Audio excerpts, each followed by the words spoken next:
Hi everybody. So hopefully today you were able to look through our notes regarding gas laws, and you should have noticed that we're going to be talking about 3 different gas laws today. One was Charles, Boyle's, and Gay-Lussac's gas law. All of our gas laws are written down here for us in case we need them as a reference, and a few conversions to remember for temperature conversions because we're going to need our temperature to be in Kelvin for all these problems, and some conversions for pressure. So here's our first problem. We're told a marshmallow peep contains a total of 5 milliliters of air at a temperature of 25 degrees Celsius. Okay, so I'm going to underline those 2 pieces of information. I have a volume, my initial volume, and it tells me that it's at a temperature of 25 degrees Celsius. That's temperature as well. So we have volume 1 and temperature 1. It is then put in a microwave where the temperature goes up to 45 degrees Celsius. So here is our temperature 2. What we want to look for is the new volume. So given our information, notice we have volume and we have temperature. So we're going to need to use Charles' gas law. Charles' gas law tells us that as temperature increases, volume should increase as well. In order to use Charles' gas law, remember, we need to have our units in Kelvin. So the first thing that we have to do is just take our T1, which was 25 degrees Celsius, add 273 to convert to Kelvin, which should give us 298, and T2, which was 45 degrees Celsius plus 273, and that'll leave us with 318 Kelvin. Now that we have our temperature in Kelvin, we have our initial volume, and we know that we're looking for V2, we can plug this all into Charles' law, which is right up here. So V1 T2 equals V2 T1. So we know V1 was 5 milliliters, T2 is 318 Kelvin, V2 is what we're searching for, so I'm just going to leave that as V2, and T1 is 298 Kelvin.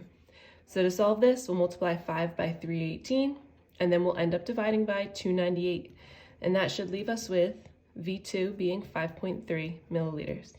So we know, like Charles' law states, that as temperature increases, volume should increase as well. Temperature went from 25 degrees Celsius to 45 degrees Celsius. We started with 5 milliliters, and we ended up with an increase of volume to 5.3 milliliters. So this is obeying Charles' gas law. Let's try another gas law problem, number 2, and let's see what gas law we'll have to use here, Charles, Gay-Lussac's, or Boyle's law. Your tire is at a pressure of 20 psi on a cold morning when the temperature is 10 degrees Celsius. As you drive, the temperature in the tire heats up to 30 degrees Celsius. We want to know what is the new pressure of your tire in psi. So we have initial pressure here, 20 psi. I'll label that as P1. We have an initial temperature here, 10 degrees Celsius. We'll have to convert that. And the temperature heats up to 30 degrees Celsius. So we have T2, and we're looking for our final pressure, P2. So we have temperature, we have pressure. That's going to mean we're going to need to use Gay-Lussac's law. So I'm just going to write GL law. That's what we'll have to use here, which states that as our temperature increases, so should our pressure. Like we did in the first problem, we have to convert our temperatures first. So T1 was 10 degrees Celsius. To convert that to Kelvin, we just add 273. So that should leave us with 283 Kelvin. T2 is 30 degrees Celsius.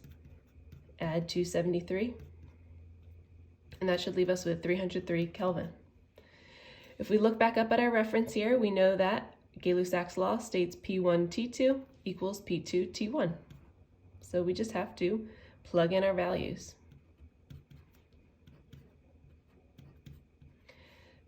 P1 we said was 20 psi, and notice it's okay to leave our pressure in psi, ATM, whatever they give us, as long as our units agree. So T2 we said was 303. P2 is what we're looking for, and 283 was our initial temperature. So again, multiply 20 times 303, and then we'll end up dividing by that 283. That should leave us with P2 as 21.4 psi. Okay, and our last problem, number 3. You're under the ocean diving where the pressure is 303.9 kPa. I made a little change here, sorry about that. On the attached document that you have, it should say 303.9 kPa typed in. This is going to be our P1. You blow out an air bubble with a volume of 3 milliliters. Okay, this tells us this will be V1. When the bubble reaches the surface, the pressure is 1 atm. Okay, that tells us P2.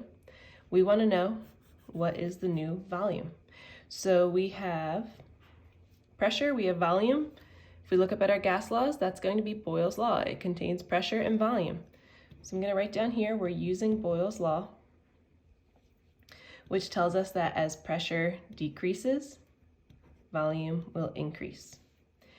One thing you may notice here is that we have kPa and we have atm. Like we said in the last problem, we need these units to agree. So I'm going to take this 303.9 kPa and convert it into atm. So our pressure units have to agree.